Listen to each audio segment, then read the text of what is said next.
They're not winning the UCL. That's the first thing. Second thing is this is in solidarity.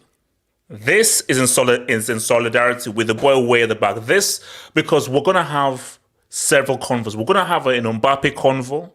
We're going to have a PSG convo, a Zaire Emery convo, maybe an Ousmane Dembele convo.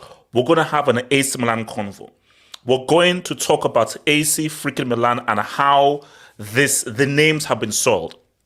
We're going to talk about Barcelona. We're going to talk about Fermin Lopez and Barca's young bucks coming through. And also Felix is injured for El Clasico, but are Barca now slowly building up to perhaps being some real outside favorites of going all the way in this UCL.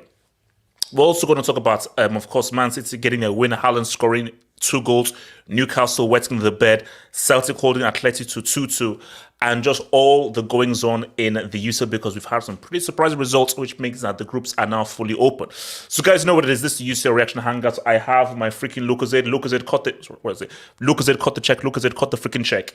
Like the vid. Subscribe if you're new, and if there's anything you feel you want to add into the show, feel free to send in that Dubinsky. Remember, those Dubinskys help to keep this channel growing, healthy, and beautiful and amazing. I thank you for your amazing. And paying for the water bill, and to pay for the water bill. Oh yeah, and also to pay for my water bill as well. Thank you to pay for my water bill. Klarna, thank you, man, spreading those bills across. So let's deal with the main course of action here. So I want to first apologize. So where is my thing? I want to first apologize. There we are. So I want to apologize to those people who were looking for. I want to apologize to those people who were looking for PSG to get grouped, because there were people out there who were hoping and praying that PSG would get certain groups. So for those, I'm sorry. Mbappe is still here. So not only that, the Newcastle result. So this is where I am with PSG. Very impressed with Zaire Emery. Kid looks really, really good, and he had an amazing game. He was probably the best player on the pitch. Ousmane Dembele is useless. The guy is now completely trash, and I feel that his football brain is non-existent. There's talent in this PSG team, and they definitely needed a response after they got shafted by Longstaff. Pause. But as as much as I say this and so forth, I feel that I need to see more. I need to see more from these guys before I can even say, okay, well, maybe perhaps, because I still feel that I don't see UCL winners here. Now, we have many instances of many competitions where people grow into the competition and they get better and better and better. So for PSG, maybe, remember, new coach, new manager, whole bunch of new players, many players leaving, many players coming through. Maybe with each few games need to go through, but I just feel that Newcastle game and the way that they fell against Newcastle, they're an all right team, but nobody's putting Newcastle as one of the favorites. So as much as this was a great performance, an amazing response to that Newcastle shakedown still happened, and it still leaves a bad taste in the mouth. So, AK, talk to me, bro. Does this results and performance somehow redeem PSG, or do you still see issues here going forward? Because I'm talking big picture here. Screw this group. I'm talking big picture because let's just be real.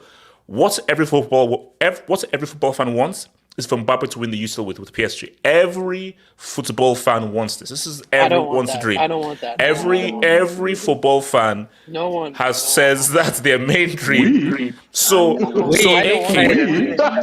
everybody. I'm looking at the streets right there. Everybody's saying yes. HH, I agree. Yes, we all want to. Yes, HH.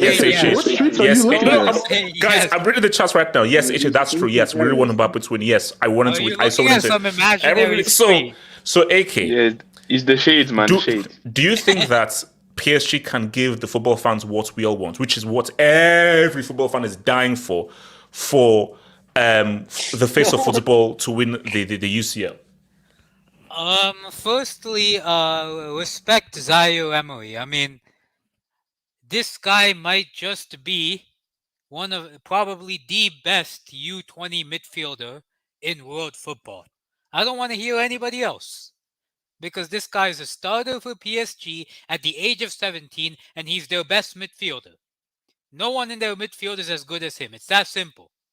So I don't want to hear any other player, because Zaire Emery, 17? Damn! Wow. Okay. Wow. All right. 17 years of age, starting for PSG, and AK, can Zaire? Okay, I don't care how old it is. Can Zaire Emery give the GOAT his UCL? That's all we care about. Can they help give the GOAT the UCL? That's gonna be difficult. I can't lie.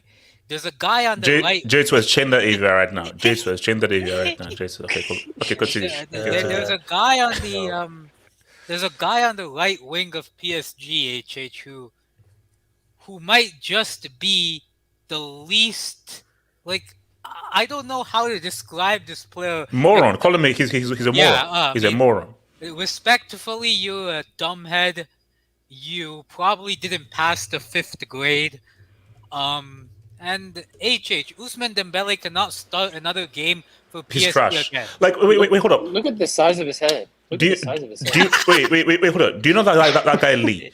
Where does Lee? What is his position? Lee is so much better. No. What's his position? What is his position? He can play center mid and right wing. He's versatile. Dembele, get that. But see, do you know? But AK, thank you, AK. Now we get to the crux of our issue. Because you're right, Dembele should be benched. But you know why he's not going to be benched? Because this isn't PSG, this is Mbappe FC. And Mbappe's friends will play.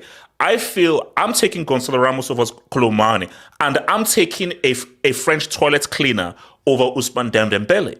But the reason why we can't have that is because this is Mbappe's WhatsApp group. This is Mbappe FC. Because if they persist with that moron in right wing, bro, they're not doing anything, bro. He's trash. And this was a guy who was assistant president of Ousmane Dembele FC. Is he really Mbappe, or is he more the coach? Like, let's be real. Nah. No. Kenny, we're talking about PSG. They give their entire lifeblood to freaking players, bro. It's Mbappe. But PSG are made to because that is irresponsible giving it to Mbappe. But AK, that's my point though. He's not going to get benched because he's Mbappe's friend. But AK, if that moron, Okay, why did Argentina win the World Cup final? It's because of that dumbass idiots who gave away that freaking penalty. But yeah, big up Usman. You gave Messi. You gave it to Messi. We respect you for your service. wait, how much was he paid? Continue. Go. Yeah, go. so Lee must start. I'll give Kolo Muani the benefit of the doubt because he's actually, scored goals, shown up in certain games for PSG. But Kolo Muani for me has more leeway because he's not a striker. The guy strikes me as a left winger. I think that PSG bought him to be the Mbappe replacement after Mbappe leaves. I thought they knew. I believe they knew that Mbappe would leave after this season, and Kolo Muani was like a replacement for that left wing because he's much better on the wing than he is in the center. Gonzalo Ramos is a better striker than Kolo Muani, but Kolo Muani is a better winger than Gonzalo Ramos. So wait, hold up. I mean, I know this is tame, but still, Mod, can you please put Tari in a 2 minutes time out? 2 minute time out for Tari. I don't know, but we'll get there. But this is a bit harsh. Just 2 minutes. Well, continue. Yeah, so that's the thing for me, and Barcola also deserves a start over Dembele because he's actually looked good in like the very little time he's had on the field. But that's my thing. Who's the guy likes of Ousmane Dembele? Marquinhos looks exposed again today. He's garbage. He's trash. You're just giving me okay. So basically, are these guys winning? That's what. Okay, all I care about is are they giving Mbappe UCL? Yes or no? No. Why not? No. Mbappe was good today, but it's these like types of players that still exist at PSG that need to be replaced. Like even without Marquinhos, you have Milan Skriniar, who I don't look at this season. I'm like, you've done very well this season. Lucas Hernandez has to be played as center back. Like they need Nuno Mendes back because Lucas Hernandez as a left back just isn't it. Lucas Hernandez has to play in the center. If you want this Mbappe inside forward thing, Lucas Hernandez has to play the center, and Nuno Mendes has to be on the left back position to give you some width out wide. So PSG have a chance if they make those changes. And Mbappe was the guy who legislated for some of these transfers to come into PSG. So HH, don't try to say that PSG have to give Mbappe a Champions League. Mbappe is the guy who asked these players to come to PSG to give him a UCL. Because he was bullied, sir. Don't give me that crap about bullied. He asked these players to come. And he wanted them to. He thought these were the players to help him win the UCL. Wait, hold on. How did Dortmund get into second, man? Because they beat Newcastle. Because they beat. But still, like they were. Afterwards, we say, these are good. Basically, so this really is the popping off group, pretty much. Yeah. Actually, okay. Let's because let's deal with these guys. Yeah. What the bloody hell happened to AC Milan? Oh my days, fucking hell! I mean, these guys are a disgrace to the AC Milan name, the AC Milan jersey, the AC Milan heritage. I mean, the likes of Maldini, Nesta, Baresi, we're all looking at these guys and they're but let's be fair though. Do you put it on purely or Leao is out of form? And Leao has just been trashed. Leao's not out of form, I don't want to talk this Leao out of form because let's be honest, who else in that attack looks any good? Who else in that? Pulisic went to Chelsea. He's the flop of America. America calls him the LeBron James. They call him the LeBron James. Americans, I apologize. These are AK's words, not These words have not been verified by the House of Football Hearts. These are AK's words. AK, continue. AK, you will respect Donald J. Trump and Teddy Roosevelt. AK, you will respect Teddy Roosevelt. But continue. Respect Hershey, Pennsylvania, man. Come on. I mean, the guy only declared to America because he couldn't make it into the Croatian national team. So come on. That's a yellow. That's a yellow. No, that's okay. That's a warning. But it was funny though because it is half true. It is half true, but still. No, but it's a warning though. But the only reason why I not tell is because I think he's half right. But keep Elijah, I live in America. I have the liberty to say this stuff. Okay, that's it. America tax. America tax. First Amendment right. Giroud is 37 years old, and he's just a body. He's just not there. He's just like a lump of flesh that's there. He's not really doing anything. So like, I understand Liao is a bit out of form. Although even this season he's done well this season. It's just the players around him aren't that great. Teo Hernandez, I don't know what happened to him this season. He looked good last season, the season before, but this season he doesn't look like the same guy. Okay. I'm gonna say something controversial, and now and this is for open for everyone. But 18 start, and I want to give it to everyone. And again, I don't want to be rude, but I have to respond to what the streets are saying. In 2023, is it now Serie ass? I mean, why not? They got two Nah, teams. come on, nah. Wait, Kenny, this isn't me. This is not half of saying it. I went into Twitter, social media. I'm now reading the streets. People are saying Man. that Serie ass. Guys are too reactionary. Come Wait, on, man. AJ, These are who are the- Well, okay. Let's do it. Nigerian is the best Juve player in have that to league. look. Just wait. Juve caught a case. Bozo FC got pimped by Feyenoord. We obviously saw AC Milan are yet to score a goal in 3 games. In 3 games, they're yet to score a goal. So the only guys carrying the flag, I believe, are Inter. And Napoli, Napoli won yesterday as well. No, and Napoli won yesterday with his best player. Are we really repping Napoli? Are we really repping Rudy Garcia? Can you stop it? Obviously, I don't respect the hold club, on. but they're still there. To be Okay, fair, on continue. Napoli, Kavicha got back into some form, so Kavicha's looking please. better, looking pretty good again. I'll be honest. But in terms of Serie A, Inter are probably the team to beat. Like Inter are the only team I can say you guys will go far in the CL just because they look good and their style of play is made for tournament football. AC Milan, Pioli as well. Like this guy is such a terrible coach. Why are you bringing on your best midfielder? I'm not going to have anybody say any differently. Milan's best midfielder is on the bench. Their best midfielder is Yessi Nadli. The midfield should be Adli, Benacer, Reinders. Yunus Musa, he's good, but I don't trust him. And Krunic is just there. He's not doing anything. Their best midfield is Adli, Ben Nasser, and Reinders. Ben Nasser's injured, so they have to play someone else there. So that's the thing with Milan. They don't even play their best starting 11. Their attack is absolutely garbage. I mean, they have Okafor on the bench. Why are they not playing him? Why are they playing? All right, hold on. Let me bring in so Hoka gets up with your thoughts on the PSG and Milan.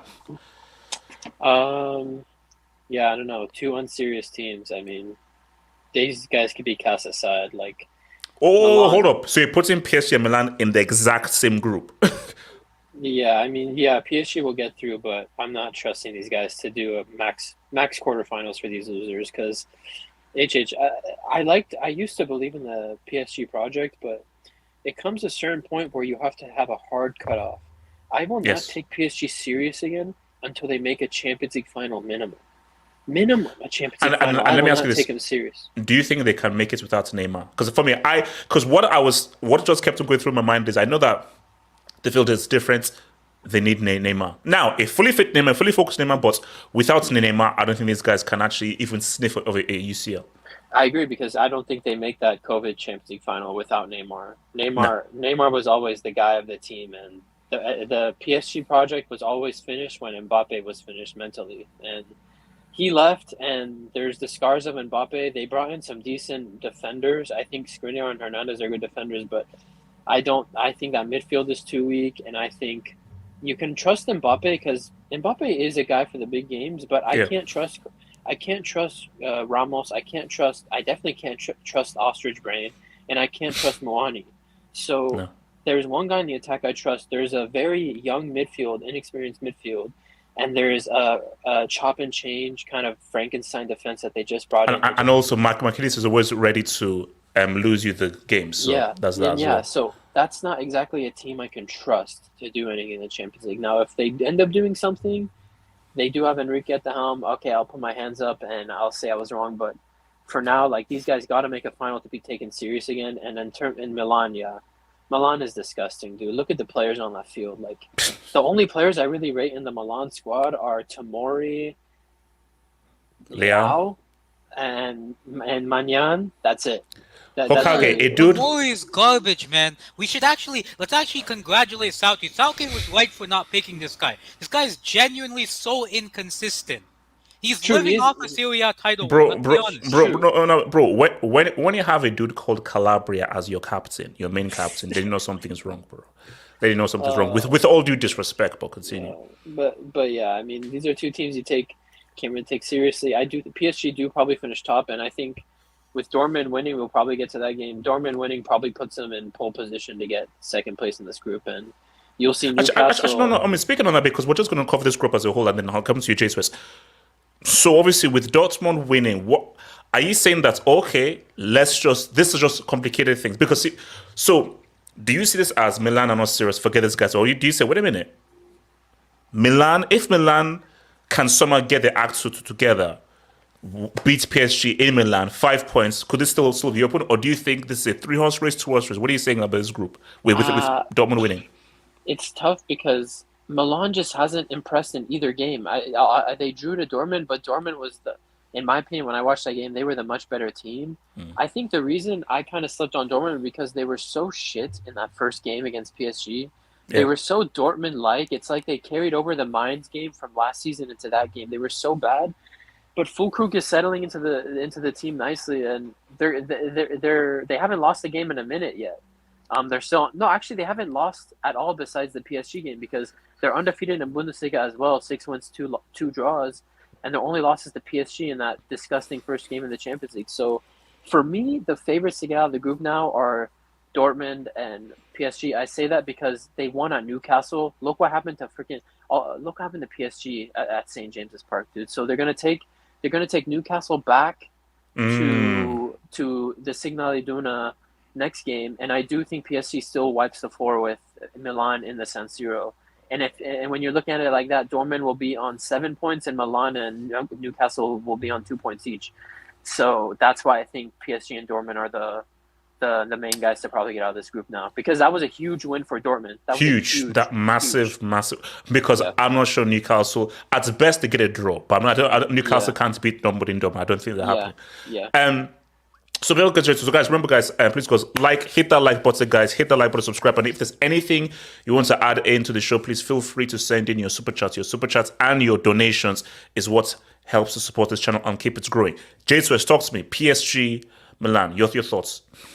This Milan side are completely ass. They've scored 0 goals. Horrible. 0 goals. They're horrible.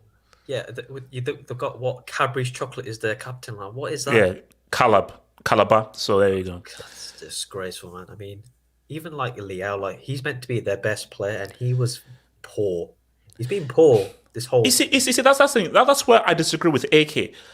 I know Lea's the main threat. He wasn't that great today, bro. He was wasteful. He had good opportunities that he messed up. So yeah, even against the first game against Newcastle, all he did was dribble, and then he failed that last minute finishing. I don't know what's wrong. Then he got Giroud. He's 37. I don't know why he's still there. They're going to give him another year at the end of the season. I'm like, this is what I mean with the Italian sides. They're giving Giroud's 1-year extensions. He's going to be 38 soon. He's nearly a pensioner. What is this? That's crazy. I know the age in Italy is quite an old population. Hold on, relax. Come on. Look, they like the old. But basically, they're like the opposite of DiCaprio. Is Italy? So I don't know. So. It's very strange. But even Adley was there, but Adley came on. I think it was the 84th minute, and he did more than Pulisic, more than Giroud, more than Leao, more than they're playing what's it? Krunic? Who is this guy? He was shit in the semi-finals against Inter. They got Pobega, who is. These players are so randomly generated. I never heard of them. The Italian Longstaff. Yeah, exactly. What are these players? Even the centre back. What's his name? Was it Mark IV or something? Where's he come from? It's randomly generated players. I feel sorry for Mignon and goal, man, because. If he wasn't in there, it'd be 5-0. Yeah. No, he made some key saves. He made some key saves. He kept him in the game. Well, he kept him in the game, but they were never really in the game anyway. Yeah. And PSG, Zara Emery, 17 years old, man of the match. He's 17. I believe he's the captain for the under-21s for France as well. So it just shows. And see, for me, that's a problem because this was as good as that is. If a 17-year-old is your man of the match and your best player, that doesn't bode well. He should definitely be one of them, but if he's now one of your main players and your standard performance at 17, it doesn't bode well for PSG's USL aspirations. It's amazing for him. It's superb for him. And that guy is bloody amazing. But a 17-year-old cannot be your main guy that is now pushing you forward. Now, come on, bro. Yeah, but I'm glad like PSG are keeping their academy players because they've had so many good academy players and then they've sold them off. Whereas you should keep them. They've had their like saying Kukun, Mignon, etc., etc. But they've sold them. Like you don't need to sell them. You got good players in France. They're one of the best teams in international football, and a lot of these players come through PSG academy, so you should keep them. Yeah. Mbappe showed up today. Great goal. Like Mignon was frozen on the spot. Yeah, there's nothing you could do. You can't save that. That's unstoppable. But the other two goals, that was a complete mess for the second one because they had 9 players. AC Milan had 9 players in the box, and he still let Muani score. Terrible defending. Like AC Milan in the past were known for their defense. Like you got your Nestas, your Maldinis, your Stams, etc., etc. And then you got who that guy from Denmark, the 34-year-old. Oh, Kjær, Simon Kjær. Coming on, like if he's coming on, yeah, he saved the life. He saved the life. Yeah. Okay, let's just keep going. Let's just keep going. Yeah, but we can't keep relying on that. He's not a paramedic, is he? He's a footballer. Yeah, he's a football player. So I mean, come on, No. But you do make a very good point, which is that Milan were known for their defense. There's not a single defender in this Milan team that's worth anything. Even tomorrow, like last year, the exact same situation, hot and cold. Great in one game, poor in the next. Like against Chelsea last year, he was terrible in those 2 games. Yeah. And then in the quarterfinals last year, he was good against Napoli, and then against Inter, he was shit again. Very inconsistent. There's a reason Chelsea sold him off, and there's a reason Southgate doesn't pick him. Like people keep saying, "Oh, you should pick Tomori because he's good in Serie." How good is Serie really? Like, look at the strikers, look at the teams, look at the attackers in that team. Like, there's only one team in this Serie that's done well, and that's Inter. Whereas Lazio stinking it. The less said on Napoli are like they got Rudy Garcia as a manager. He got sacked from El Nasser. He got sacked by Ronaldo. Like less than that. I mean, Hakage's right being putting PSG and AC Milan in the same bracket because PSG always do this. Oh, look how well they do in the groups, score loads of goals. But when they get to that crunch moment against the bigger teams in the Champions League, they fail every time. We have to see it to actually believe it because I don't believe they'll reach a final in the next how many years or even win it. Me neither. No, until I see it and they're actually a serious club because Mbappe signing his whole group chat. Like, what's that all about? Like, they're not going to drop Dembele. He's the co-admin of the group chat. Like, I don't know what this guy is so bad. Like, but I mean, Dembele is thank you. Dembele is a classic case. You know when we had the whole eye test thing, like Dembele is a guy who initially you say, oh yeah, he passes the eye test. But he's stupid. So my thing is that you can say that the talent is there. The raw talent is there. But talent is nothing if your decision-making is garbage.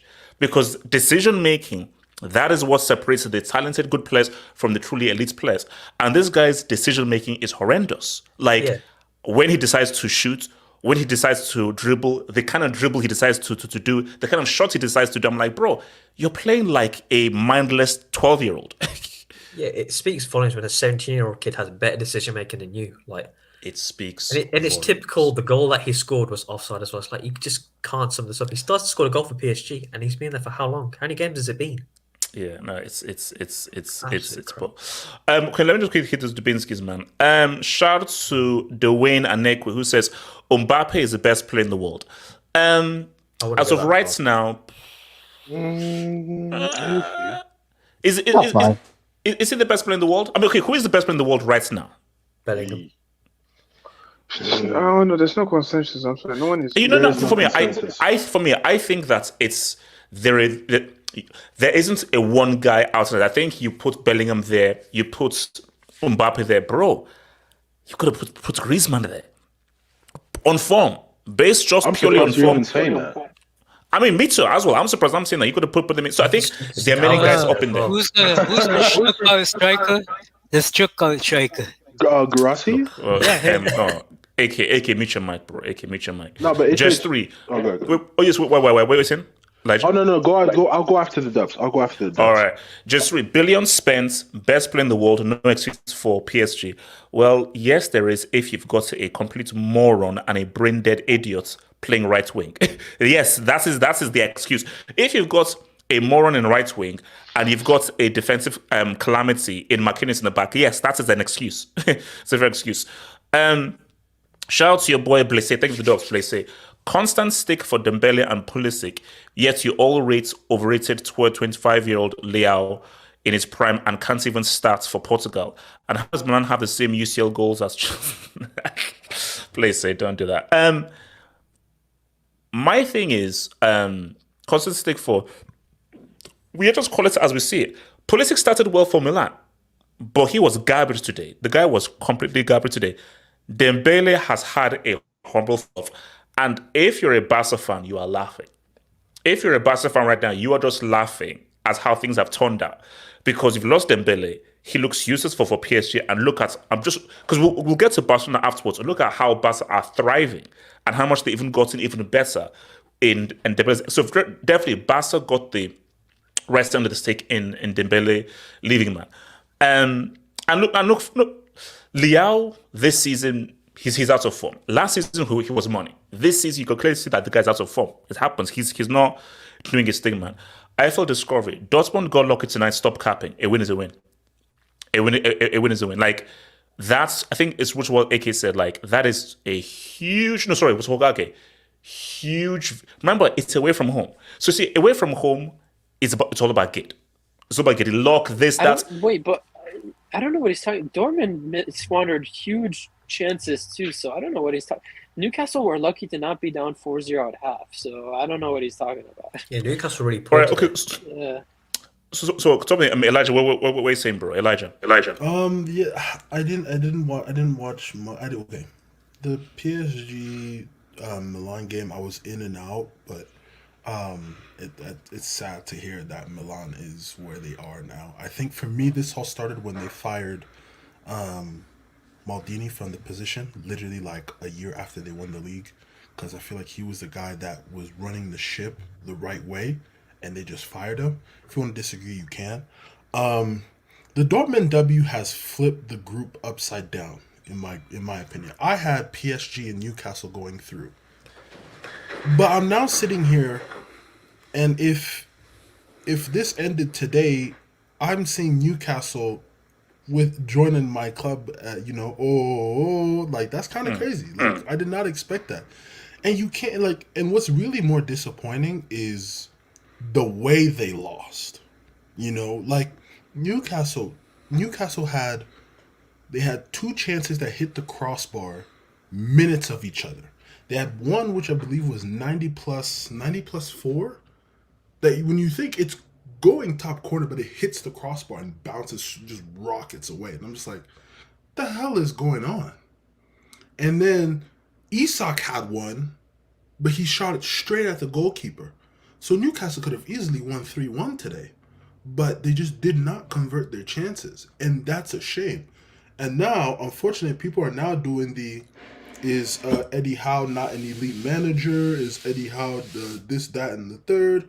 This has nothing to do with Eddie Howe. It's really on the players for just not doing their job. Like, if we look man for man, Newcastle's a strong I think you have to reduce the volume on your thing. I got you.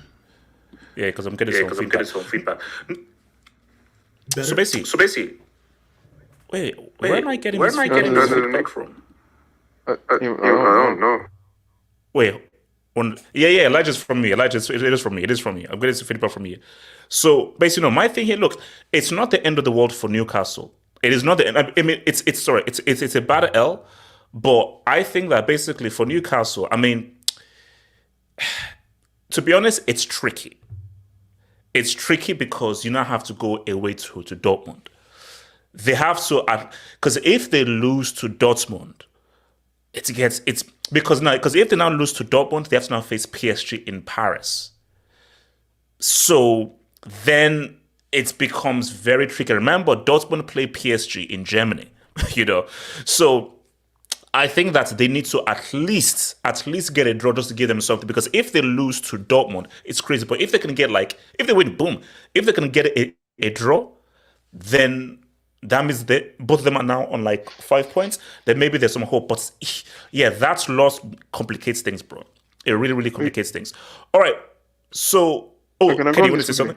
Yeah, go for it, Kenny. Go for it. Quickly on the Milan, I think guys are a bit harsh on Milan. I think they're missing some players as well. Cool, especially in the cool. midfield. In the midfield, they miss Loftus-Cheek. They're missing Benacer in the midfield. I think that they're missing 2-3 probably their stars in the midfield.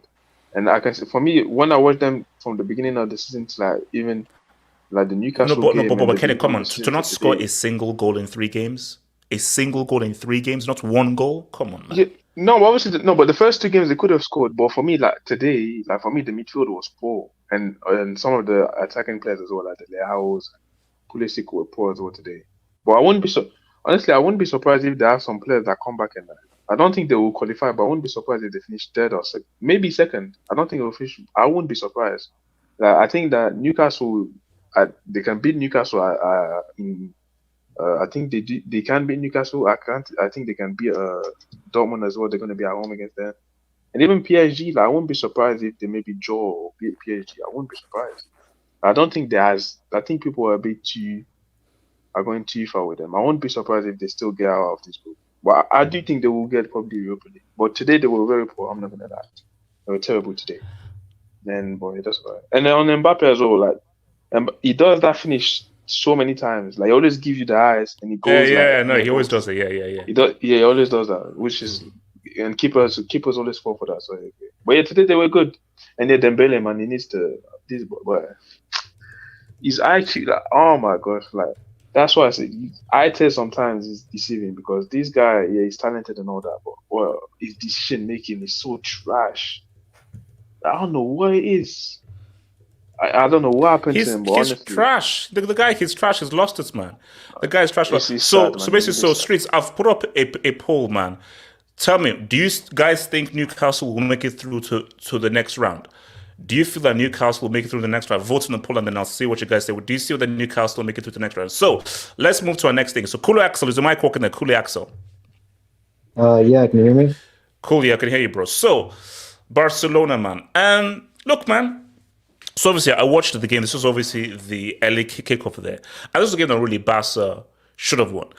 But I think what has struck me for Barca, not only in this game, it's just pretty much this season, is how those young guys have stepped up. And you see, there's a link between this game, Barcelona, and PSG's game. Because again, as we said again, Ousmane Dembele. So when Barca lost Dembele, guys are like, oh my gosh, what do we do? Dembele was so important. Xavi vouched for him. He was so important for what Xavi wanted to do based on just how he played that wing position, blah, blah, blah. And look at how we've waxed lyrical about how useless and brainless Ousmane Dembele is. And in his absence, we've seen the emergence of freaking Lamine Yamal. I'm talking about young guys. We have Emery on one hand, and we now have this Lamine Yamal. And bro, freaking Fermin Lopez, bro. This guy is money. This guy is genuinely money. And when you just look, because remember, obviously, with the first goal, super ball by Gundogan. Absolute super ball by Gundogan. Amazing chest, boom. Obviously, he was onside, but then rebound came to Ferran Torres.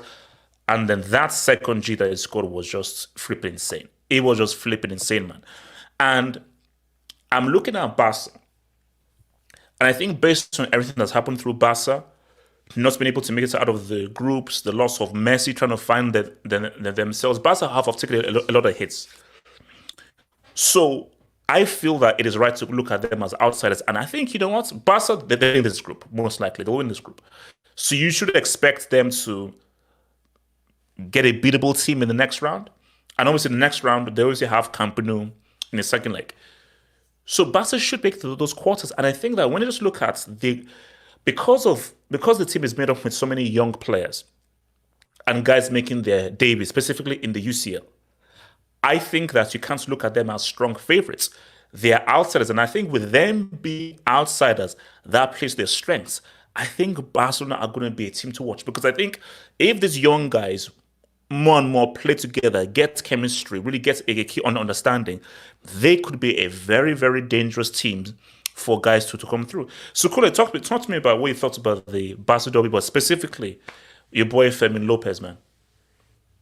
All right. Well, I guess I can start with Fermin Lopez. Yeah, what a baller, though. Like, I think this just shows that La Masia, despite like us like buying players and everything, La Masia still always comes through for us, and like we're still sustainable in the long run, considering how much talent we are producing. So it's fantastic that we're seeing him come through, and we're seeing him just really develop and really have a place, especially with the absence of Pedri and Frankie. We get to see more of him, and we get to see, just what a great institution that Barcelona has, and the privilege of just having many great young players. But overall, with the game, I wasn't really moved. I think we could have done more to put away Shakhtar, but they still played well. And also Shakhtar were really dangerous, bro. Like Shakhtar made it close. Oh yeah, for sure. At the end, it was a bit of a nail biter, but I think right now, I think Barcelona are a good team. I think max we can get to quarterfinals. I think if we get to quarterfinals, considering what we've been through, I think that would be a very good achievement to have, especially with many young players. But I feel like one of the things that has. But you have to remember, though, is that you can't really say max quarters because you just don't know what will happen. Because I always use the example of Inter Milan. Because you don't know shocks that will happen, who you'll get. Because quarters, the assumption is, okay, now you're now going to get a big team. But what if a big team gets messed up, loses to another team? So you may find yourself in the quarters, this is actually a beatable team, just based on just how the draw has fallen. So we never really know who you could get in the quarters, So, but yeah, good cooking. That's fair. That's fair. But I think one of the things that has plagued Barcelona, and this has been a recurring issue for the last years, is injuries. Injuries keep taking away our momentum. In the beginning of the season, we lost Pedri, we lost Araujo for a little bit, and now we are missing Rafinha, Lewandowski, Koundé. I don't remember how many more people we're missing, and I feel like with how fragile kind of our squad is, like you can't really of course I say quarterfinals just as just to kind of lowball it, but at the same time, we could go far, but we'll have to see. But I don't know. Injuries just keep plaguing this team, man. And if we had Frankie De Jong, I think we would have seen a much more comfortable performance. But I think Barcelona are in the right path, and especially it's a good win to have before El Clasico. But we'll have to see how that goes. But for me, great player, good baller. I like a little bit of what I'm seeing with Romeo as well, but I feel he needs somebody like Frankie De Jong next to him to improve. Gundogan, he did play a good ball today, and I think that he did he had some great passes, but I feel like his age is kind of showing a little bit. He's getting there.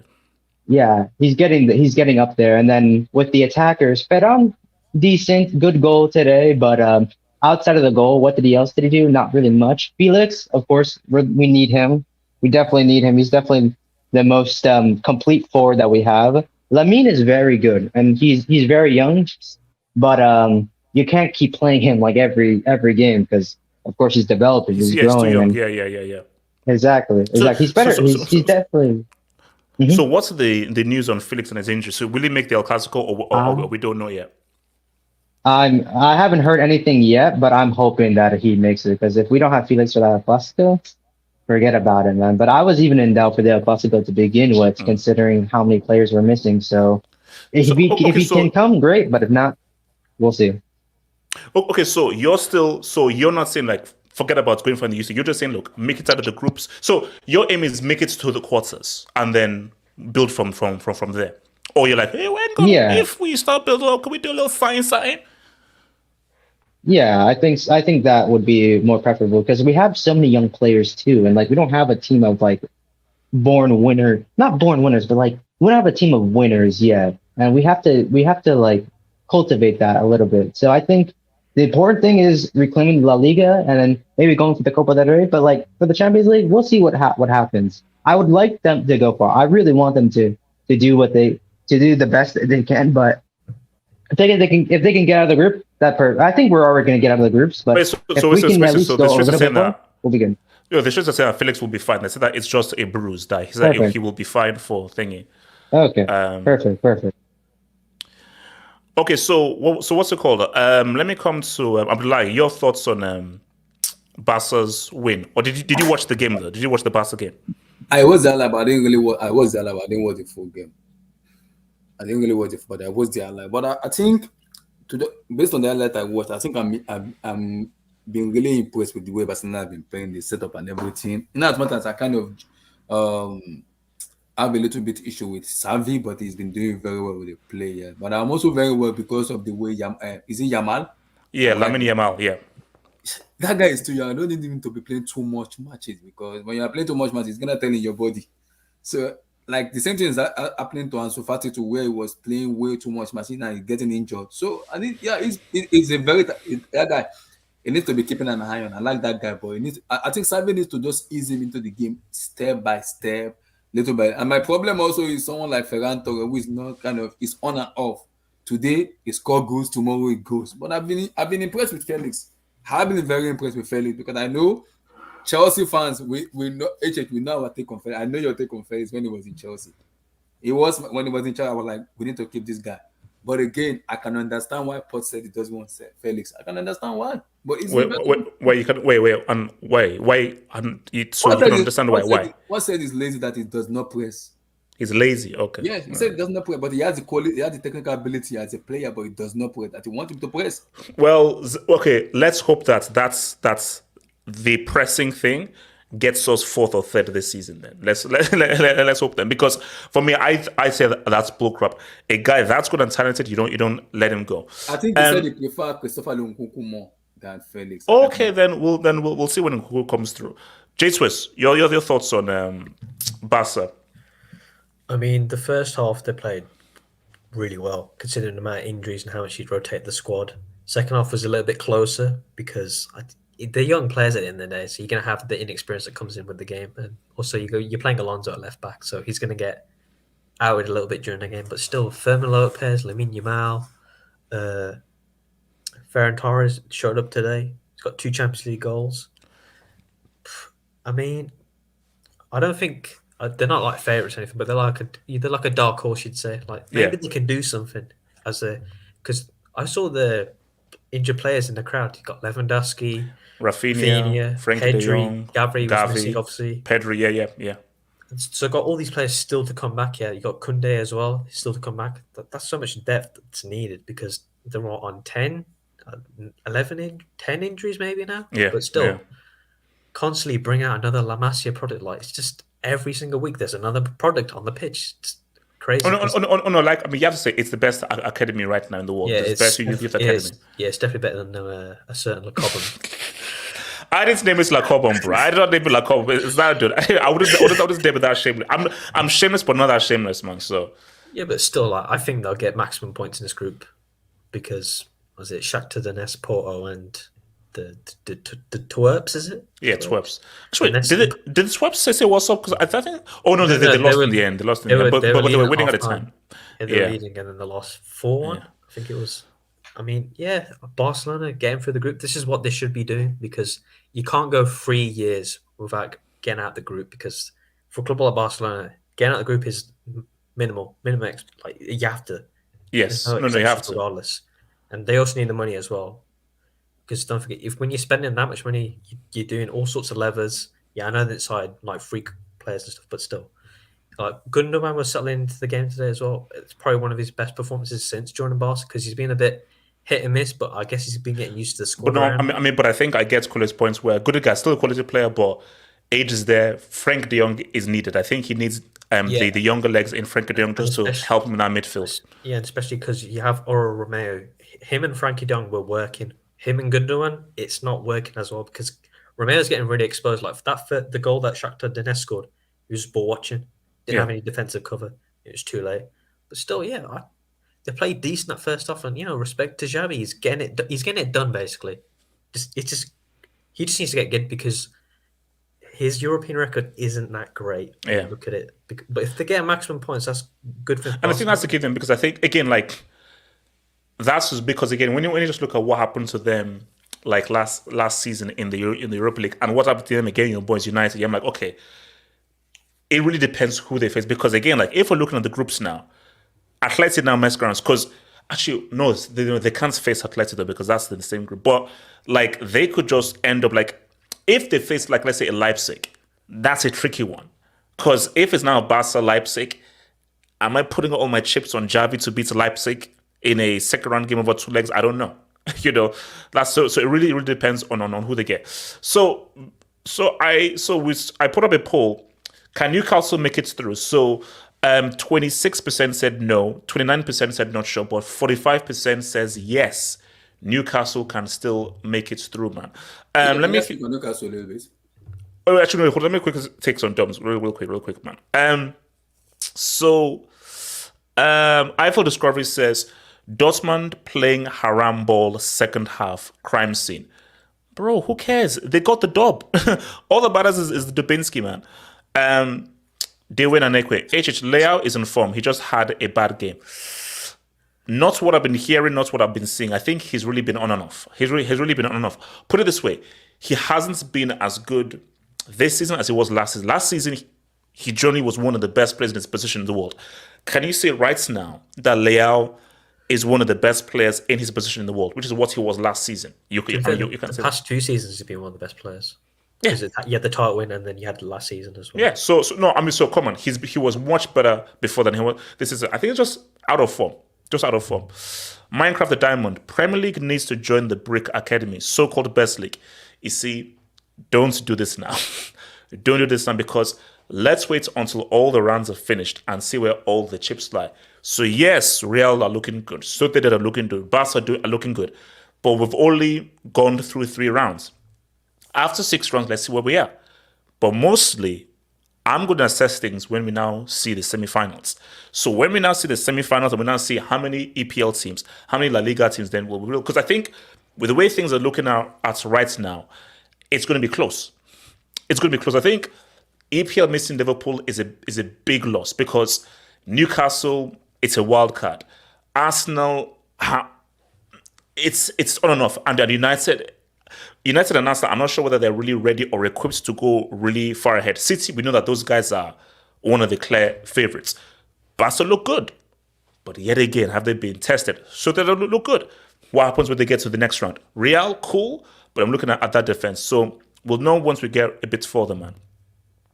Marcus Diamond again. Fermin was on loan playing 3rd division just a year ago. Wow.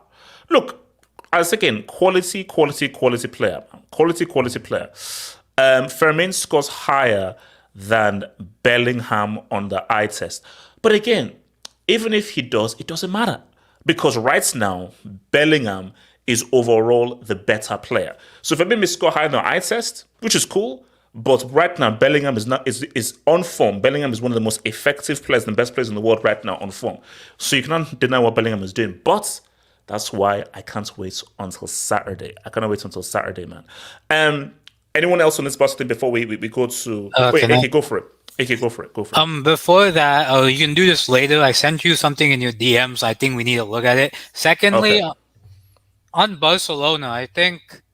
See, for me, all Barcelona needs to be successful in Europe is some type of striker or attacker with a bit of pace. Like, with Lewandowski, you don't get pace. With Lamine Yamal, you get a little bit of pace. With Felix, you don't get much pace. I think they need a guy who always threaten that last defensive line.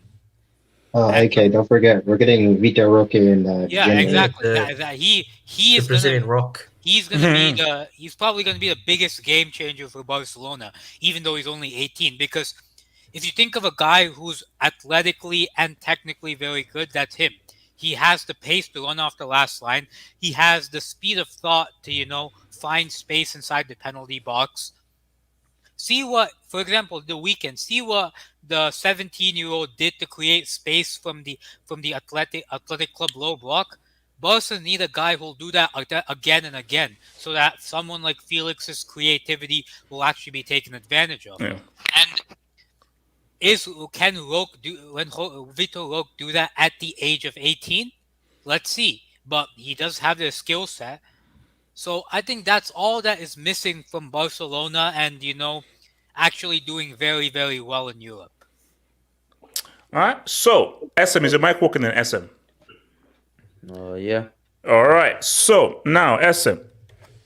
People say that I'm being a hater and I'm being anti-Scandinavian. So, shout out to all of my pro-Scandinavians and shout out to Thor. I love all my Right. Scandinavians. I love all of my blonde, blue-eyed people. What up, baby? What up, baby? So, shout out to the Earl of Norway dropping Yep. a two-piece Two-piece. against Pause FC. Now, what I've been hearing, SM, is City don't look great. They're not looking that amazing. And when we look at the back-to-back losses in the Premier League, you look at the Brighton game, it went down to the wire. So when it became really close. And you look at, for a long time against Espanyol, one of the weakest teams in this group, it was 1-1 until that penalty, which changed everything. So, talk to me. Again, it's all about gate. It's all about the results. But let's keep it real. This is everyone's favorites. This is the team that everybody's talking about, and this is the team to beat. City are the clear far ahead favorites. Are you worried that City don't look as sharp or as cohesive as they have been last season? Or are you like, oh, no, it's cool. We're just building up into it, and come when it gets serious, we're going to be saying what's up, man. What are you saying? I mean, if we're talking based on today's game, I thought that we didn't play very well, especially in the first half where we were very shaky, and they could have gone 1-0, 2-0 up if they tried. But yeah, I mean, things just happen, and I'm not worried per se. So yeah. So I mean, so do you still feel that Haaland is going to come good? Because Haaland has been a bit, but do you feel like, if not, the criticism of Haaland has been unfair, that no, once things gets going, he's going to start dropping in 2-piece, 3-piece, 4-piece, 5-piece? Or are you like, well, no, Alvarez, you needed to step up. Everyone needs to step up rather than just rely on Haaland to say what's up. Because let's keep it a stack. As good as Haaland was, he didn't score in the semis or the final last year. So everyone needs to say what's up. So is it a case of Haaland needs to get back to his scoring, or no? It's a team effort. As long as the team say what's up, we're all Gucci. Could you repeat that again? So do you feel that City are still reliant on Haaland's goals? Yeah, very much so. Yeah, I mean, it would be better if everyone else would be more involved, especially Grealish and Doku, because to rely on Erling Haaland is obviously a liability, because if he doesn't score, well, we end up losing. But I think that when De Bruyne comes back, then the team's fluidity will just be more present, and we'll be able to play more of a cohesive unit. But the other thing is, our defense is shaky, especially the last couple of weeks, where we can't manage to keep a clean sheet, and that's what worries me more than the goals, because we are going to score goals, but we need to also not concede as much. So yeah, my expectations haven't changed, but I am slightly wary of that. So basically, but you expect him to go back to back? Back to back, what UCL? Yes, you know exactly what I'm saying. You expect to go back to back in the UCL? I mean, just say you expect to go back to back. Just say it. I mean, yeah, sure. I mean, yeah. I mean, wait. What do you mean by sure? Just say you expect to go back to back, because everyone else has a bunch of bumps. You're clearly the best team, and you have the so-called best goal scorer of all time. So you expect to go back to back against these peons.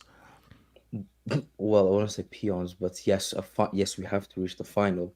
That's the minimum. We have, like, for the quality we have, we should be reaching the final. It should be winning. So you should be going back to back. Okay. Yes. Okay. But you have to be in the final to win. So. No, I didn't say final. You expect to win it. Yeah. Why not? Like, no, don't say what. Please, just say you expect to win it. Say it with your chest. Be confident. Look at the team you have. Doku, Alvarez, all these dudes. You should. I don't want to hear that. Oh, we should reach in the final. You expect to win it because you want to create history. There's no shame in saying it. Like, see, SM, we know what time it is. We know that City are the clear favorites here. But what I always say this is that, look, it's a cup competition. And the beauty about the cup competition is that all it takes is one bad day. Because, bro, let's keep it real. That 2011 Barca team should have gone back to back. But Chelsea had other ideas. Let's keep it real. That 2013 Bayern team should have gone back to back. But Pep had other ideas. So there are many teams who, they were super amazing. And let's keep it real. That 2013 Bayern team were better than the City team. That 2011 Barca team were better than this City team. That's 09 Barca team were better than this City team. So there were many other teams far better than this City team who we say, oh, these guys are definitely going back to back. And all they had was just one bad day. All that was just one bad day. Hokage, what are you saying about City though? Yeah, if I'm a City fan, I'm not worried because it's just last season, City weren't high flying and amazing in the first half of the season. They weren't. Why do you think Arsenal was top of the league for 90 whatever percent of the time? But City just they're obviously going to top this group, probably max points. And for now that City has stat padded the league so much, it's all about the Champions League now for City. Because I'm sorry, 5 and 6 now, it's a farmers league. City's season is just like Bayern's season now, and PSG season. It starts in February. It starts in the knockout stages of the Champions League. So as long as you get through to the knockout stages, and with Pep at the helm, I don't think they go 9 months, 9 months of a whole 9-month season without hitting peak form and high flying. And so, to be honest, I'm a City fan. They're still winning games. So I'm going to trust this team come February to hit stride, just like they did this year. Because in February is when they really started putting it all together, winning, smashing Arsenal, smashing Bayern, smashing Madrid. So for me, I'm not worried for City. I'm worried about City. I'd rather them be playing amazing now and then have their fall off in the springtime, in the late winter, early springtime. So as an opposing fan, I'm scared of City. That's how I feel for City. I don't think we should look too much into these performances because they're still winning.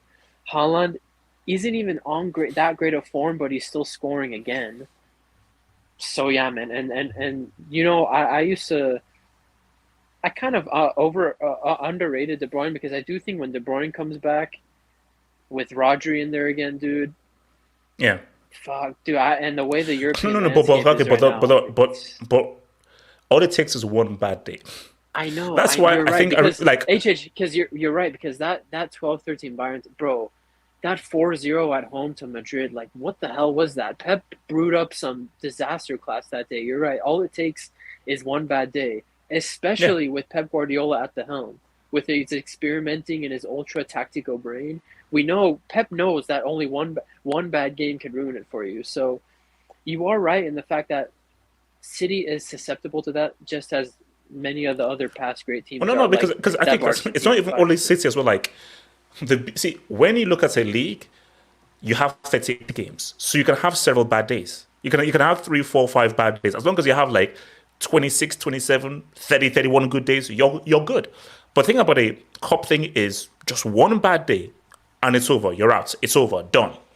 It's not like, okay, man, this was a bad day, but we have like female games to say what's up. No. One bad day and you're out. So that is why like what Real did is so crazy and so unprecedented of winning 3 in a row. Yeah. Because of the level of the UCL and because the margin of error is so slim, you can have a team who are clearly amazing, but they have one bad day against a team who they're freaking out. So my thing is, of course, City are fully favorites, but I just feel like, hence why, even looking at Bayern now, I want to see a City Bayern game because I want to be like, okay, City will be tough, but now, how do City now face a team who you now know these guys can now counter you, and now these guys now have Kane now, and Kane now brings something and a different tact than Choupo-Moting last season. So yeah, that's it. So my thing is that taking like how will they deal with now the Jude Bellingham and these guys coming through. So I feel that it's like, look, personally, I don't want to live in a world where Pep goes back to back. If he does, fine. But I just think that as much as they're favorites, the beauty about a cup competition, the beauty about the Champions League is you just never know. Let's keep it real. City should have won 3 in a row. Because let's be real, City have been favorites for the last 3 UCLs. Let's be real. Yeah. They were favorites in the last 3 UCLs, but they didn't win. And let's keep it even realer. If not for that bomb Lukaku and that idiot Lautaro Martinez, Inter could have done something in that final. Yeah. And I guess, and it's just strange because I don't know, because City was amazing last year, but that Bayern game, Upamecano, man, Bayern showed they're beatable. I know we lost 4-1, but we showed they're beatable. And that's the thing, like, so, you mentioned, like, all it takes is one bad day. Like, honestly, when I'm thinking of teams that can do that to City, bro, a fully fit Barca team, in my opinion, with their midfielders and their defenders can do that to them. I like, you're right in the fact that if they do come up against someone and they have a bad day, a team can expose them. And I'm looking at it, Bayern, with the way they counter now with Tuchel, Barca. I think Barca. I feel Barcelona play into City's hands. I feel, because I'm just looking at the matchup. I think that, you see, for me, City Atleti, that's an interesting matchup because we know how Simeone is, and I think if Morata and Griezmann are playing like this, it's going to be an interesting matchup. I think City Bayern, they'll be an interesting matchup. You see, I'm not sure Real can beat City, but then again, that's just me on paper. You just never know how it's works out, because I think the way. Do you remember Real fans' biggest complaint about the City game? That Rudiger and Tchouaméni didn't play. Like, some Real fans believe that if both of them played, the result, City would have won, but the result could have been a bit closer. But then you say that, though, no Courtois, no Militao. Yeah. Those are two massive losses. Yeah, and I think that without those two guys in there, it's going to be really tricky. And also, let's be real, Bellingham thinking they are doing their thing. Mm-hmm. But that is now a more massive step. Like, for me, I don't think Bellingham, Vinny, and people will have their way. And let's be real, Vinny needs to step up as well. Because a big reason, and let's keep it a stack. We were all there. Let's keep it a stack. 2 seasons ago, amazing game. City should have won that. Like, City messed up. Real did the unthinkable and it was a miracle. But Real had to just do something out of divine intervention. And Benzema, that's how Benzema got the freaking Ballon d'Or. That we now saw literally a year after, and City totally dismembered them. So my thing is, but then that's also the beauty about this stuff, is that who foresaw Inter doing anything? So as much as City look hard to beat, and we know that Pep has figured out this whole UCL thing, we just never know. What's called Abdullah? You want to sit down, Elijah? I think the matchup I would love to see in the maybe quarterfinal, maybe not the round of the quarterfinal, based on the group stage, is maybe I'd love to see Madrid, Bayern, or Madrid, Arsenal, because I want to see the matchup, the way Arsenal play, and I want to see if Madrid is because Madrid play this diamond formation where sometimes they go a little bit defensively and they play on the counter. So I want to see without the striker, maybe Bellingham, player like Bellingham, Vini, Rodrigo, and maybe Ocello can kind of match up with the Arsenal because of the Arsenal midfield and everything. Or will Arsenal be able to outpossess them in the midfield? That I don't know. Because I want to see that matchup. I also want to see that matchup in Bayern Munich, because I still have a problem with Bayern, with Kimmich and Goretzka, or Kimmich and Lima, because I still believe they need a DM in January for me. I still think they need a DM. Someone that can be that orchestra, that will be that sitting there, that will make sure Kimmich can go forward and distribute passes and more, which makes them play much better. I want to see Bayern play with either Madrid or Bayern with Arsenal. I will be able to join them by saying Bayern, because I know if Tuchel wants to, because Tuchel is, when it comes to Champions League, Tuchel knows how to win this UCL. It's been there before. It's a club competition. It's a one-off game. He knows how to win this game. He can just go defensively and win 1-0 or 2-1, and he will lock up shop. Game over. Tuchel know how to win this competition. So what's it called? Elijah, go for it. Yeah. Can you hear me, by the way? Is this better? Yeah. Better. Yeah. Okay. Cool. Funny thing, I had found the story of what Young Boys. Why is Young Boys called Young Boys? So the pause. That's a big pause. I really don't want to know, but okay. Cool. No. So the reason why Young Boys is called Young Boys is because there's another club in Basel called Old Boys, and they literally. AJ dropped the big. Hold up, no. You know what? I'm dropping it, man. This has just become very cringy. So because they wanted to, so those guys couldn't, so the guys who started Young Boys couldn't make the squad for Old Boys, so they said, you know what, screw this, we'll start our own club. Callisto, relax, bro. Callisto in the chat, relax. Continue. Continue. Yeah, so they said we'll start our club named Young Boys, and both Young Boys and Old Boys have the same colors, yellow and black. So that's the funny joke of today. Haaland. So the thing with Haaland scored his second. I think it was the one that made it 3-1. That was one hell of a goal, in my opinion. Like, to take it from the left, switch it to your right foot, and go top corner. That was perfect. My thing with Ederson, brother, what the hell are you doing out off your line like that? And then shout out to my Congolese brother, Meshach Elia with the chip. I mean, that was succulent. That was succulent. Are we in a way overreacting about City? Like, just look at this group. Like, does anybody think they're gonna have a hard time here? Oh no for me. Like no. My thing is no. Look, this group This is inconsequential. This is baby food. Like, This is baby food. No, like when we talked about, like, at the beginning of the summer, and we were like, oh no, City's gonna get, like, they're gonna mess around and get an easy group. We were not wrong. Like, No. dog, like, I think the only struggle will come in the quarters. I have Yes. City making the semi. I for sure have City making the semi, but the quarters is where I see City struggling, because at that point, these guys are still going to be playing. Oh, well, they're not playing in the League Cup, so they're going to be playing for everything else except the League Cup. So these guys, but are they be gassed? Can they be beat though? Do you think that these guys are beaten? Oh yeah. Or do you think they're clear favorites? No, these guys. Everybody in this competition can be beatable. I don't think there is, unless it was last year. Like, last year, it was like, okay, yeah, City. You know what? Like, these guys. There's no way these guys screw this up against Inter. Like, let's be honest. Like, even though we wanted it for the memes and all that, but City last season. Elijah, bro, I'm not going to forgive your Congolese brother for what he did, bro.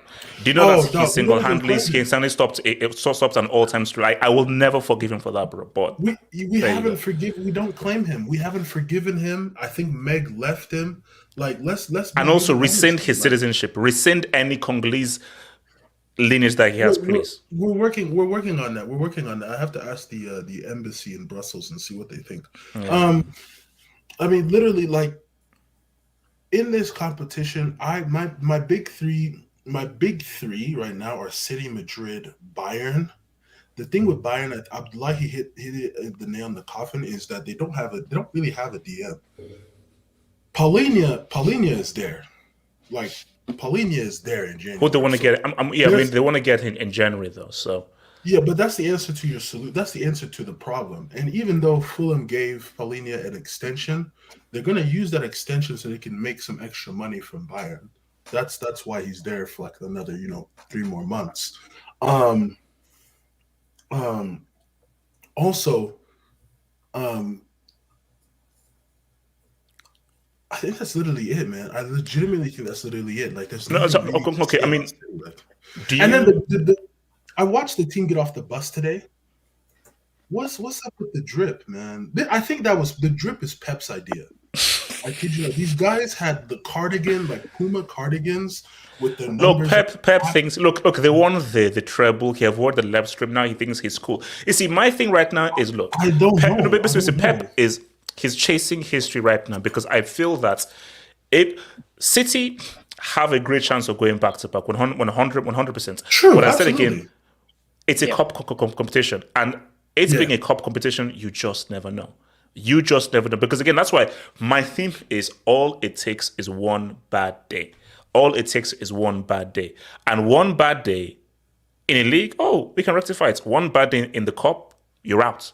So the margin of error is crazy, because let's be real, like, City should have won a lot more of those UCLs. So for me, like, again, we're looking at minimum semis, I think, minimum quarters for City, minimum quarters. So I'm just looking at matchups here, because I'm looking at City Atleti, City Bayern. I don't think Barca can beat them. No. I would like to see Inter again. I would like to see Inter again. But just for me, it's okay. But here's fully fit Barca. I still don't think so. Yeah. They'll give him a game, but Yeah, they'll probably it lose. could be a game. I think if fully fits Barca, it could be a game. Just that I think don't they play into Pep's hands the way that they set No, up? no, But it's okay, because Barry, what's it? Barry. it's because of the transition. City can play a different type of style. They're not they cannot, like, because we can share the possession, but Yeah. on the counter attack they're gonna kill us, because this Barca team, since the beginning of the season, they've been struggling with transition and counter attacks. If they decide to go on the counter, that's when you're gonna see Barca getting exposed. That's my thing. Kolo, what are you saying, bro? Kolo. Yeah, can you hear me? Yes. Cool. I think one of the things with City is that they never have a great start, but once you get to February, that's like when you see them really kicking it to gear, and then of course, you see them win game by game and everything. So, but right now with City, I feel like one of the things that they're kind of struggling with is like they're missing players, of course, not only players that are injured, but players that have left, like Cancelo and Gundogan. Even though Pep and Cancelo had issues, Cancelo was a perfect player for Pep's system, and you see that he's a very creative outlet that they're missing, and also with Gundogan as well too. He's a formidable midfielder, especially with in Pep's system. But now you have Kovacic, you have Nunes, and you have Gavardiol as well, who are great players, who are great recruitments. But are they fully into the Pep system? I wouldn't say not yet, and I feel like they're going to need time to kind of integrate those players. Same with like how when Jack Grealish came in, like he needed time to integrate into the system as well. Now he's able to play well. Right now he's not doing too well, but he was able to play well last year. But I think with City, it's just you just got to give them time and see what they do in February and like see where things go. But I think right now with City, Haaland's not having great form right now, but you have players like Alvarez who can make a difference, who can change things around. So I feel City will be fine up until the end of the group stage, and then we'll see what they can get in January. And if Kevin De Bruyne can come back, great. And I feel like one player that we're underrating is John Stones as well. I feel like John Stones works perfectly for the defense and for the Pep system too. So I think once they get all their injured players back, I think City can cook. But for right now, we'll see. AK, what are you saying? It will probably be for me. City are the favorites, but here's the thing, AJ, you don't know what's gonna happen to UCL. At any point, any team can go to Man City and say, they just can punch Man City in the face and say, we're gonna challenge you and we're gonna knock you out of the tournament. We don't know who that is. It can be Atleti. Atleti have a different style to City. It can be like an upstart team that nobody expected. Like for me, like a Feyenoord or Associate who's performing really well. They can just go to City. AK. No, I'm not saying Feyenoord? Okay. Right. I'm not saying it's not good. It's gonna happen. But we've seen these sort of upstart teams who nobody knows about and nobody pays attention to go to big teams and slap them up. We saw it, Ajax versus Real Madrid. We saw it there. Who knew any of those Ajax players before they beat Madrid 4-1? So something like that can easily happen. And we can't discount that from happening. Of course, City are the favorites with, for me, Madrid a close second. Madrid, for me... So are Madrid... Are you... Yeah, are Madrid... Okay, so are you putting Madrid ahead of Bayern? Personally, I always feel in a knockout tournament, midfield control is the most important thing. And Madrid, okay, they don't have that attacking level that a Bayern Munich have, but Bayern always make games end to end for me. It's way too end to end when Bayern play. No, but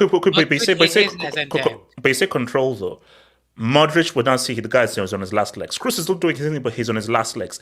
And a big reason why Real won that UCL a few years ago was Modric's last hurrah before he became a Zimmer frame merchant.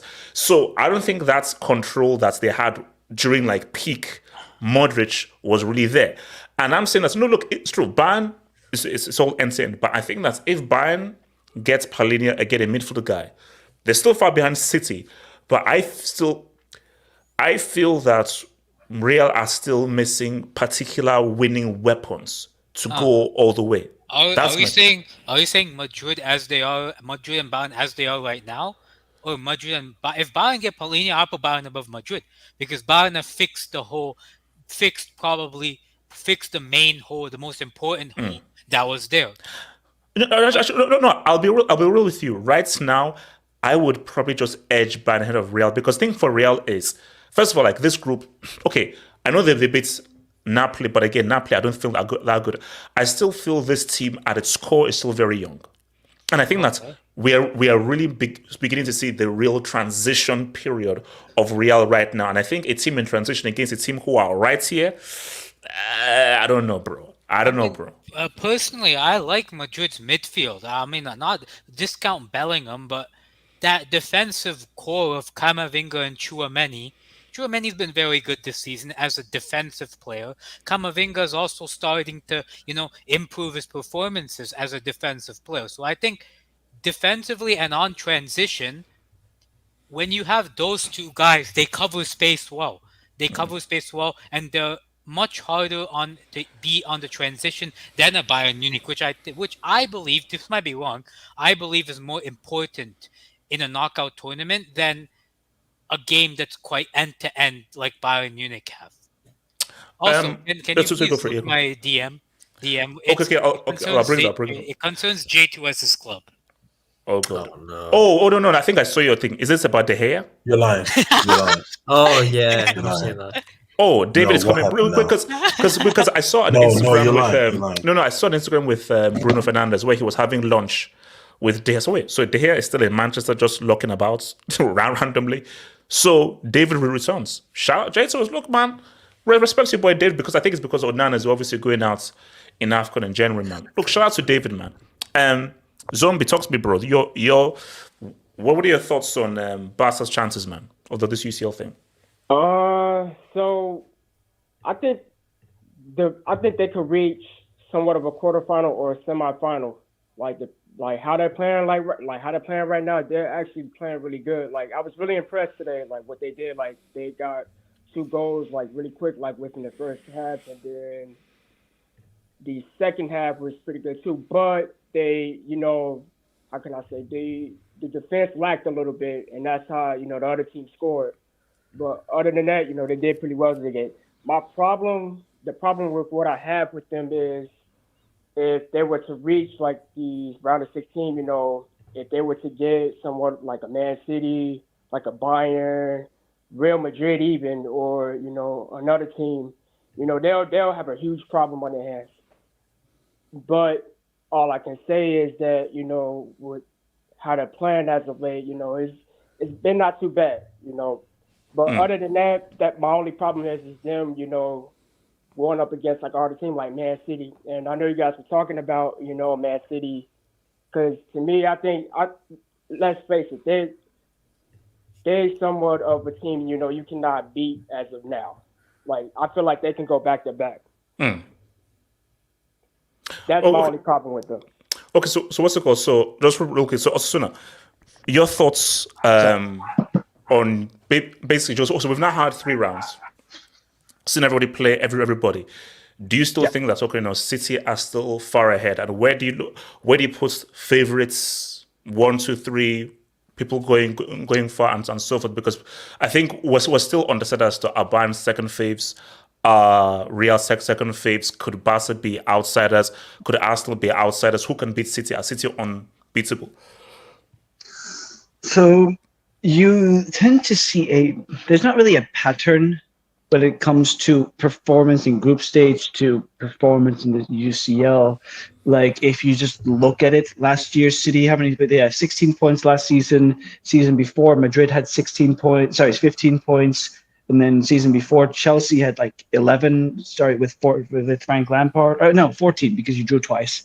And then the season before, Bayern won every single game. But then the season before that, Liverpool finished second. The season before that, Madrid finished second. So there's not really a correlation between your performances in the early part of the season in the Champions League specifically to what's happening in the second half of the season.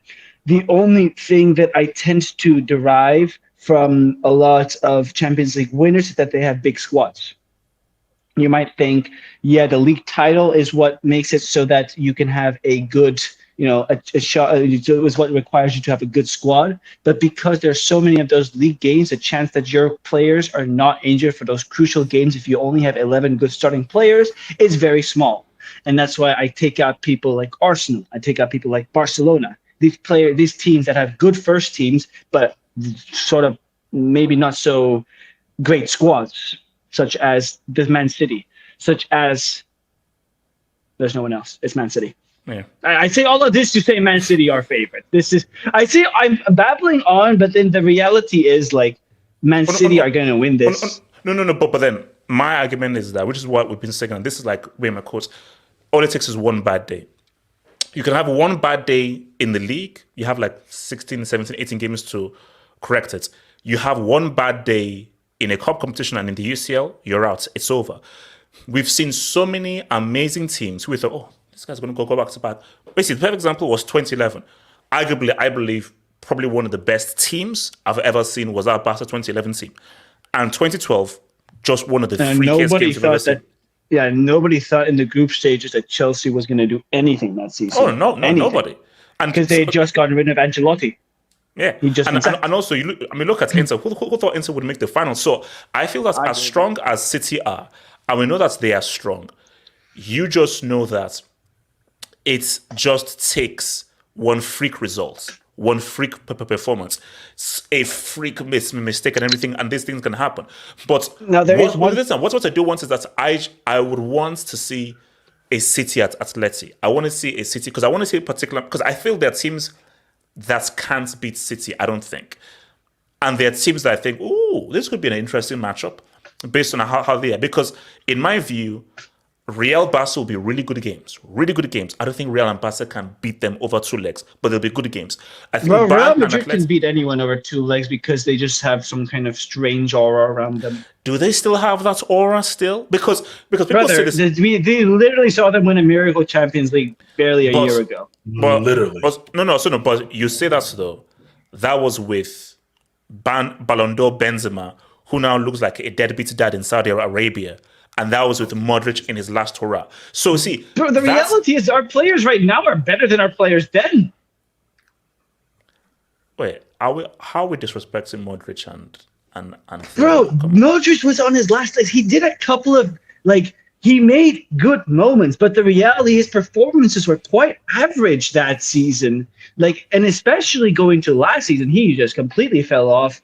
And then if you look at the defenders, I think that our defense now is better. The only thing we're missing is Courtois. But if we have Courtois, there's no way that our squad is worse than it was a year and a half ago. Okay. So you're saying that full strength. Okay, no. Full strength, keeping in mind that Militao and Courtois are out injured. But full strength, over two legs, you believe Real can beat City at full strength? I'm saying Man City win that, but I'm saying there's a chance that Madrid can win that. It's not completely done. That's like last season. It's not going to happen again like last season where we get destroyed, right? But there is one team I want to talk about. This team, they scare me. I don't like this. I don't like that they're doing well. It's Feyenoord. I don't like it. I don't like this team. I hate these guys more than I hate Ajax. And for some kind of reason, they are having a really good season, and I am not having it. Well, look at this bullshit. Look. That Group E is fully open, bro. Let's be real. Celtic are not really doing much. Oh wait. Who is Coutinho going to support? Who is Coutinho going to support? He's a Feyenoord supporter, the clown. Who knows, bro? Who knows, bro? Oh no, and also, by the way, Amsterdam is lit, man. That quality city. Dude, that shit's lit as fuck. Yeah. Did you visit? You know what? No, that's for Monday. Yeah, no. That's not for here. But I did. I went to the Johan Cruyff Arena Mall and I ate some Oli Bolin. Elijah, what are you saying? I was gonna say the Atletico Celtic thing was really surprising. I watched that in its entirety because it's just so that weird. result was shocking. That in a way it was because I expected Atletico to be up 2-0 or something quickly, but they fell behind 1-0. They equalized thanks to Joe Hart. Instead of saving the ball and putting it away, he gives it back to Griezmann. Come on, bro. I see why Pep got rid of him. But and then Palma scores and it's 2-1 Celtic. At that point, you're kind of like, okay, are they is Brendan Rodgers that terrorist who owes me a league title is gonna help Celtic beat Atletico Madrid really? And then the biggest thing with Atletico that bothers me the most is their lack of discipline.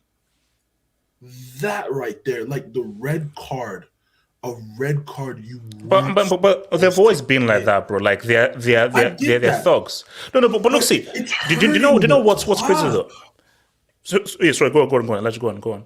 I was just saying it's hurting the club, man. Like, and then the biggest thing that bothers me, same thing with Brendan Rodgers.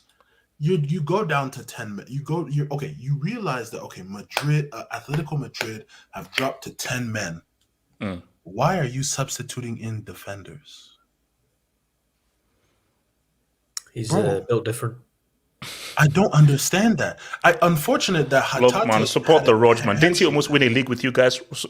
He owes me that. He owes me a league title. He owes me. Hold on. Isn't that Jared that owes you more than the Rog? It should not have happened in the first Yes, place. no. Come see, don't Elijah. That's on Slippy. That's not on the Rog. That's on Slippy, bro. Slippy the dog. The Rog, yeah. Okay. Anyway, I mean, come on, cool. Yeah, like it just never made sense, and then they just stopped attacking. Like that was the thing that really bothers me. Celtic is now on 10 years without a UCL win at home. 10 years. What? The last time they won a UCL game at home was against Ajax. That was the week, I think it was the week or the season after they beat Barca that had like peak Messi in there. It's been look, let's keep it aside. Look, the UCL really starts when we now get into the next round. That's when the stuff. Like I think, just even with every competition right now, the group stage is all cool, but we're just like all building up. I think, look, it's very hard to. Here's the thing: City are favorites. Why? City are not favorites because of how good they are. City are favorites because of the amount of teams that are in transition. So, because again, let's keep it real. Are this City team as good as the 3-peat Real Madrid? No. Are they as good as the 2011 Barca team? No. Are they as good as the 2013 Bayern team? No. They're not as good. And let's keep, when we're ranking all of the treble winners, City were the weakest team. Amongst all the treble winners, City were pretty much like one of the weak. It was maybe between them and United. So I feel that, because when you look at the City team, you have a freak of nature in Haaland. You have a very effective system in Pep. But the key thing is that so many teams, like Real Madrid, they're in transition. Bayern are sort of trying to figure themselves out and try to somewhat rebuild something. So many of these big guys are trying to rebuild, whereas City are, we're already here. Like, we are already fully formed. So that's because it's the competition. Hence why you always say that you have to give that 3-peat to Real Madrid so much credit. Because not only did they do a 3-peat, the competition was so good. And the quality of teams that they beat were so good. Like, let's keep it a stack. Like, I think that's the issue that we're all having right now is teams are rebuilding. And everybody is rebuilding. What's saying? They also had the refs on their side. So wait, who? City? No, Madrid. Real Madrid. Bro, what the hell are you talking about? No, he's referring to Vidal. He's referring to Vidal tax. Bro, Vidal should have been sent off in first half of that game. Can you explain to me 3 offside goals and why the referee? Can you explain to me why before those 3 offside goals and Vidal getting sent off, the referee was completely favoring Bayern with all his decisions? Can you explain why Casemiro wasn't also sent off as a red card and 3 offside goals is just absolutely? But can you explain to me how that was even a penalty and why he should have gotten a yellow card in the first place? Well, I'll explain to you that one problem when you could explain to me the red card and 3 offside goals. That's 3 big. But every single call that match. Every single call that match. Before Vidal got sent off was going in Bayern's favor. The first leg was going in Bayern's favor. Bayern fans, Barca fans, they talk about that entire 2 legs as if only Real Madrid had the refs, when until 80 minutes in the second leg, the referee was completely favoring Bayern. No, it wasn't. It was even. What are you? He was completely favoring Bayern. No, he wasn't. Anyway, yes, he was. I just had to. Oh, wow. So I just got a massive ball. Excuse me. All right, can you recognise a 3-peat if there's a Carrison? No, I just said massive ball. Sorry. I don't recognise that 3-peat. There's Carrison goal tax, like that's heavy. Okay, Wait, so that's you fair. don't recognize your but FA come on, Cup but come on. Okay, J2S? let's see. Jesus, don't do that. Wait, so Wait, J2S is okay. FA Cup. Do J2S care about the Liverpool account? beat Real Madrid in that final Nah. with No, no carry stats? Elijah, don't do this. Elijah, Nah. don't do this. Elijah, don't do this. man. You see, fine. It doesn't Carry us finish up But I then. hate Real Madrid. They Guys. were always going to win. It doesn't finish 3-1. But no. I didn't say They always 3-1. win. Do you beat Real Madrid without Karistax and Salah fully fit? No way. Maybe. Not 3 people. No. No. Stop it. You're Stop it. lying. You're being. You're Divine just being intervention. tribalist. You're being Ramos- tribalist. No. Wait, HH, I have a question. Yeah. So hold on. Actually, no. Very quickly. So because we're about to round off, but Antonio just came in. So Antonio, thoughts on UCL faves after basically just You guys are UCL faves overrating after 3 City, rounds. yo. You guys are overrating City too Uh-oh. much. I get it. They're good. Can I go next? They are the favorites to win the competition, 100%. But I don't think it's as big of a gap as you guys are saying. And honestly, I'm not that convinced by them.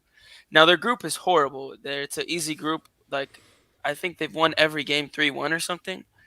I mean, it's not the worst group ever, I guess, but it's a really easy group. Yeah, I know. No. I know. It's like the cakewalk. Servina Silvestre are quality, but keep cooking. Not them. I'm talking about Leipzig. I know. Keep cooking. All I'm saying is that look are at this quality, really yeah. easy group. So you can't really judge them till they play really good teams. But I'm not impressed by them. Like honestly, I feel like they're totally beatable. Real Madrid could get them. I think Bayern could definitely get them. I mean, we don't know how every team's going to be by after January because transfers and all that. And hey, I'll even throw this one in. I don't think we would beat them, but I think Barca could give them a game if we're fit. If we play with like the team we had today, no way. But if we are fully fit, we could give them a game. I think we would ultimately lose because we're not ready yet. But Oh my god. I don't know, man. I agree City's because not Wait, as much hold on, favorites as you hold guys are saying. Damn, hopping on the wagon. Abdallah, This what's wrong with fan. you? Abdallah, what is actually wrong with you, Abdallah? What's going on? What's going on? Abdallah, what is actually wrong drop with the you? brick, Yeah, please. I know. Can I say Abdallah, something what real is wrong with you? So, brick Abdallah, door no, Abdallah, no, actually, let me just deal with this brick first. So, Abdallah, you have to choose. No one supports two teams because that's what we call mental health abuse. So, Abdallah, do you support Man City or do you support Feyenoord? You can't support two teams. I support both. I was born there. I was born in Rotterdam. Abdallah, I don't give a damn when you were hopped on the born. City wagon? Who do you, Abdallah? Which team do you support? Who do you support? City, of course. So you don't support Feyenoord? Yeah, I do. All right.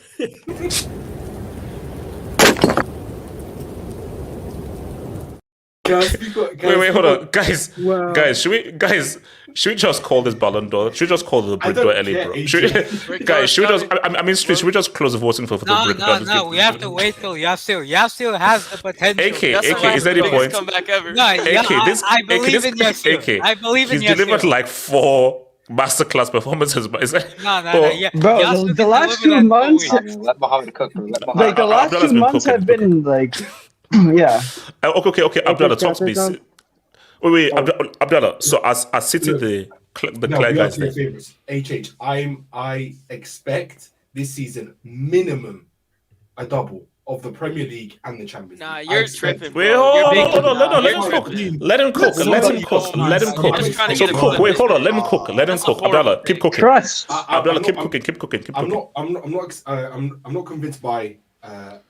Spurs. I'm not convinced by Arsenal. Salford, Trafford, Stretford United, they're in the gutter. We'll beat them on the weekend. I expect to beat them. What about Chelsea? The whores and sluts of West London, Bro, aka West drop a London, brick for Tory Blue yourself. Cowboys. H. Yeah, drop a brick for yourself, bro. No, I don't care. Chelsea will always be in any EPL Wait, discussion. how long are We you can gonna talk. send this apart for? We're doing the double over you, HH. We're doing the double over you. Mm. Yeah, maybe FA Cup is bad. You're not winning the Champions League again. Come on, we beat you 3 Team's times. not good last enough. season. Okay, no. Okay, but UCL. Okay, so basically, you're saying No. that there's no team that can beat you. Like minimum, we have to be in the final. Minimum, bare minimum. Nah, you Why? guys aren't making it to the final. I could see it already.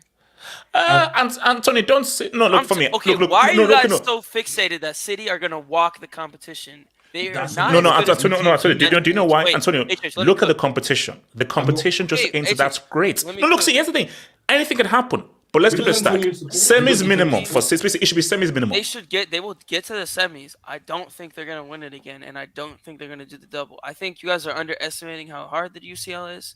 I think also City, I don't know. They don't look as good as they were last year. To do the double again, I don't think so. You'll definitely probably win the Prem.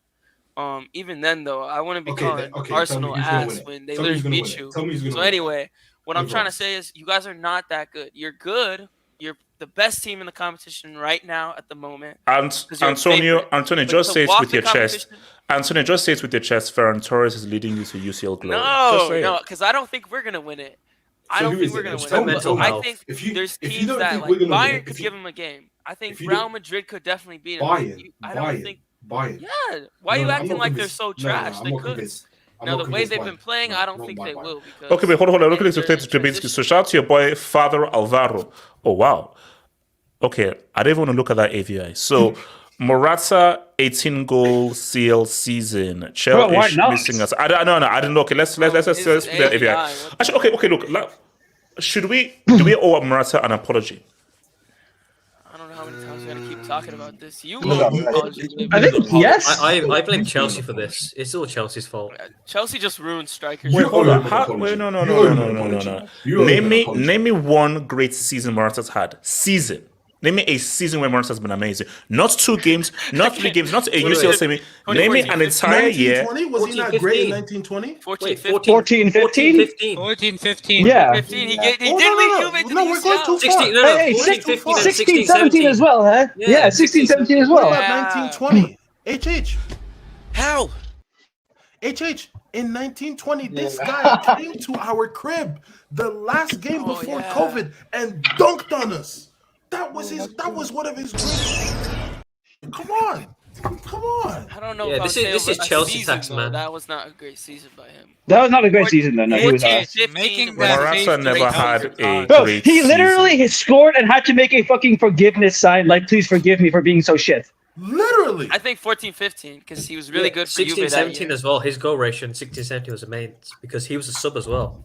He came bench and scored loads. Yeah, 16-17 he was awesome. So why did he flop for Chelsea? Why didn't he deliver to the UCL then? Why did Crespo? No, again, the jersey was too heavy. The jersey. Oh, you guys, let's be real. Bro, he literally came from the heaviest jersey. No, the UCL. Basically, guys, let's keep it stack. The UCL is missing Chelsea. Let's just admit the UCL is missing Chelsea. The UCL is missing Chelsea. Don't worry, guys. We'll be back. We'll be back. Sorry, guys.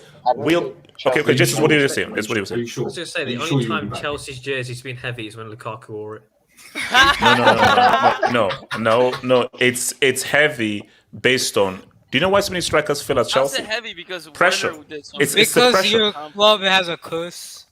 Let's keep it real. Chelsea is the second most pressurized club to play. Brother, why is it that he was good at Real Madrid? Why is it that he was good at Real Madrid then? How good was he at Real Madrid, really? He scored about 20 goals in his last season there. He helped us to win the league. We couldn't have won the league without him. Sure. But how good was he really? How good was he really, though? No, look, don't ruin plays also. Why did you guys ruin so many players? You've ruined so many people, HH. I can't lie. You ruined many to name. Wait, you ruined the best number 9/number 10 Wait. No, guys. How do we go from a UCL hangouts to now? Why did Chelsea keep cracking space? Can we please focus on beating Brentford? Let's just focus on beating Brentford.